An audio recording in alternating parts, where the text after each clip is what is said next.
Hey there people, it's Grindfest once again and today we'll talk about Outward, an RPG developed by Nine Dot Studio.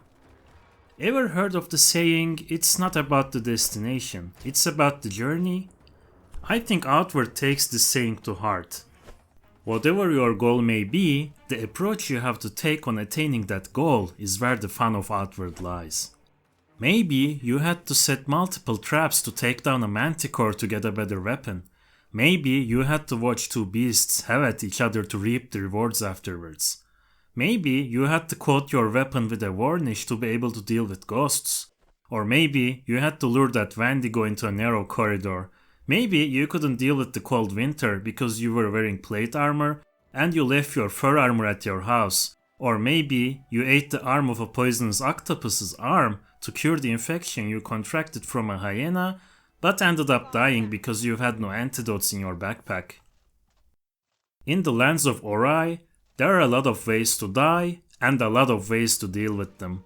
Like the name suggests, going outward from the city gates are dangerous business. Almost everywhere is inhabited by various monsters or bandits. As for the story, you are not the chosen one or anything like that this time around, but you can still rise through the ranks of a faction of your choosing and become a pretty important character in the end. Quests are alright with some interesting twists here and there, but the story is mostly your unite the nations to save the world scenario. Not being the chosen one for once is actually nice, but I wish we could interact with the world and its characters more. Who you are doesn't matter all that much anyway when most NPCs don't talk to you, and when they do it with limited voice acting. The game starts with a quest involving your debt to the village due a few days. While gathering the silver required isn't that hard, it's still a stressful way to begin playing a game. The clock keeps ticking when you're trying to figure out the mechanics, and if you end up dying, it ticks even faster. This trend of timed quests continues in faction quests as well. While I never had any problems with the quest timings myself, I'm sure there are many people out there who did. I guess it had to happen for realism's sake, which is what the game wants to go for, and some quests have multiple possible outcomes as well, which is nice. Still, I wish they weren't so strict with timings and such. Also, there are no elves, dwarves or anything like that if you're interested in such a thing. The world is inhabited by monsters and a few subraces of humans. Let's talk a bit about the graphics. It's a no-brainer to say that the texture and model quality makes the game feel like the game is from an older era. The faces and outfits of people are somewhat ugly at times, but I guess that makes it realistic. There are some exceptions, of course. Despite lacking quality, the design and idea behind the monsters are nice. They feel distinct and some of them look quite menacing at times. Most of the advanced weapons and armor feel nice to wear as well. The lighting sure deserves some praise. It is pleasing to the eye and generally works how it's supposed to work in real life, be it exploring dark caves or watching the sunset. The music gets repetitive after a while, but it's nice and fits the situation you're in, be it wandering around in a city or fighting a dinosaur. Monster sounds or voice acting of NPCs aren't impressive though. The game could use more and better sounds. Let's talk more about the gameplay. Outward is an RPG at its core, but it heavily uses survival mechanics as well.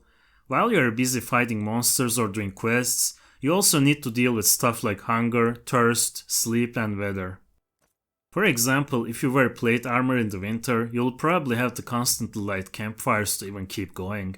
Despite that, you may still catch a cold and have to deal with reduced stamina regeneration, reduced movement speed, and occasional coughing in combat.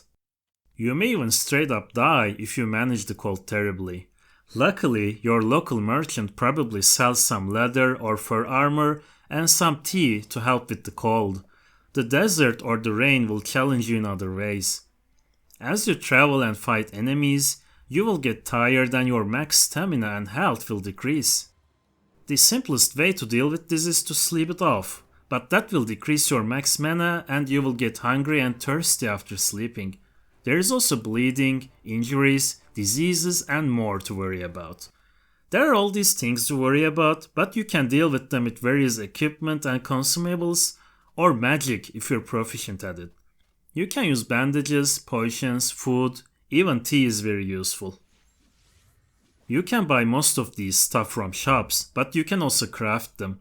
Crafting is probably your greatest weapon in Outward. By buying recipes from various shops, you can craft weapons, armor, and almost all of the consumables you will use. You'll most likely have trouble dealing with everything at the beginning, but you'll get used to the survival and crafting systems later on. Personally, most of the fun I've had in this game came from using various consumables to shrug off anything the game throws at me after I got better at the game. I don't know the maximum possible number, but I remember stacking over 10 buffs many times. There is no character experience in Outward. The way you get stronger is by getting better equipment and learning skills, and of course getting better yourself. There are many trainers in the world to teach you skills for silver. You can learn the basic skills of all trainers' skill trees, but you can only specialize in 3 of them. There are many builds possible by combining different skill trees. For example, you can create a paladin-like character by specializing in warrior monk, Cabal Hermit and Rune Sage skill trees. Considering that you need silver to learn skills and crafting recipes, earning silver is very important to get stronger. Outward is a special experience in today's gaming. There are no waypoints, no quest markers, none of that. You can't even see where you're in your map. You have to look at the landmarks around you and figure out your position according to that. I wish they would add mounts at least, but I guess the developers didn't want us to run past all the dangers that come with going outward. Running naked with a bird mask is quite helpful when you're in a hurry though. Traveling on foot and braving the dangers of outward is a nice change of pace, but it can get a bit tedious after a while. You don't really need to travel long distances between cities very often for your own reasons, but the main quest sadly forces you to go back and forth between cities a few times. Stashes not being shared between cities doesn't help the situation either. Good thing is, I completed the main quest around the 30-hour mark, just about the time I got tired of walking long distances. If you enjoy discovery and exploration, you'll definitely enjoy Outward. I still remember the joy and excitement I've had when I found a better claymore in a chest after defeating 3 forged golems in a long and tiring fight. The game has a lot of stuff to discover if you're willing to explore.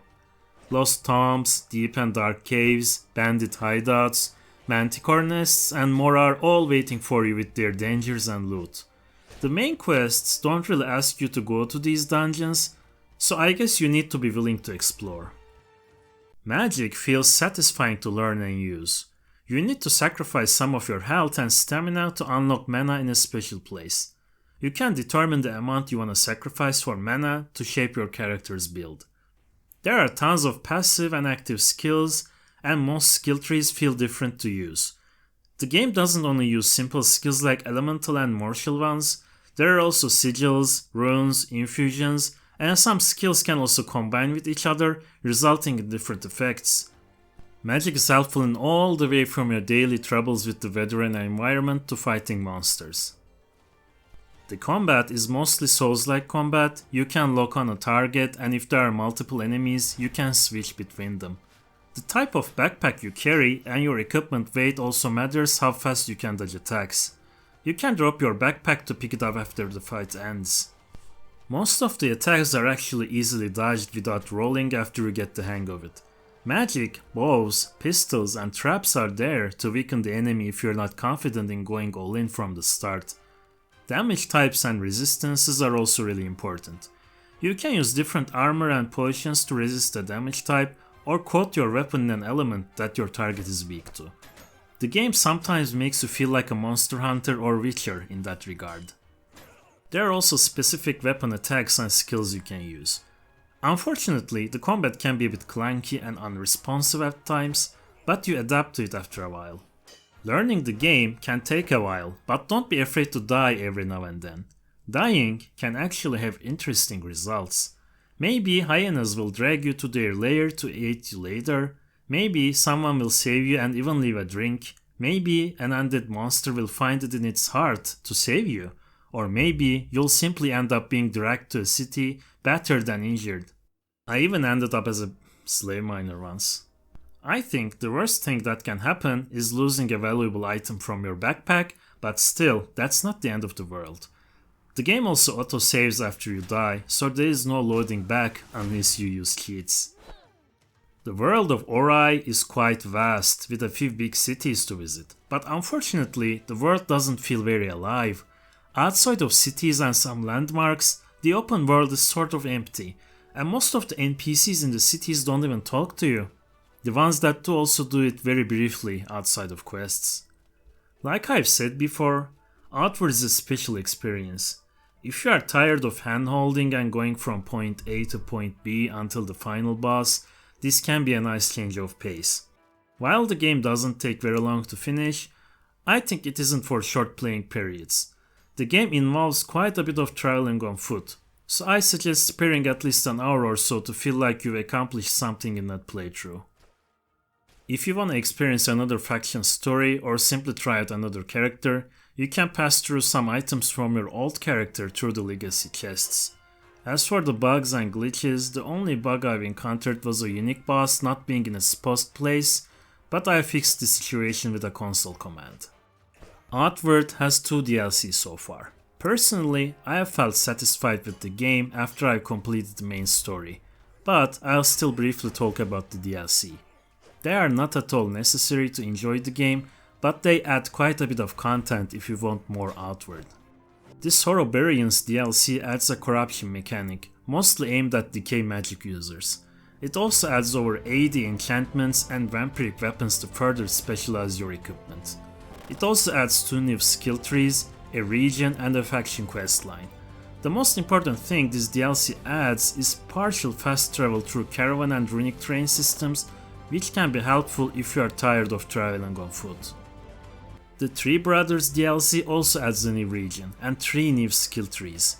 It also adds pets, bombs, advanced arrows, new effects and equipment, new boss encounters, basically all kinds of stuff. The most important thing this DLC adds is possibly the city building mechanic that lets you take part in the reconstruction of a faction city. To conclude, the game has some issues here and there, but I imagine you'll enjoy this game if you like challenging games and old school RPGs. I think my overall rating for Outward would be 8 out of 10. If you enjoyed this video, please like and subscribe. If you want me to talk about a specific game, please let me know in the comments. See you in the next video. Peace!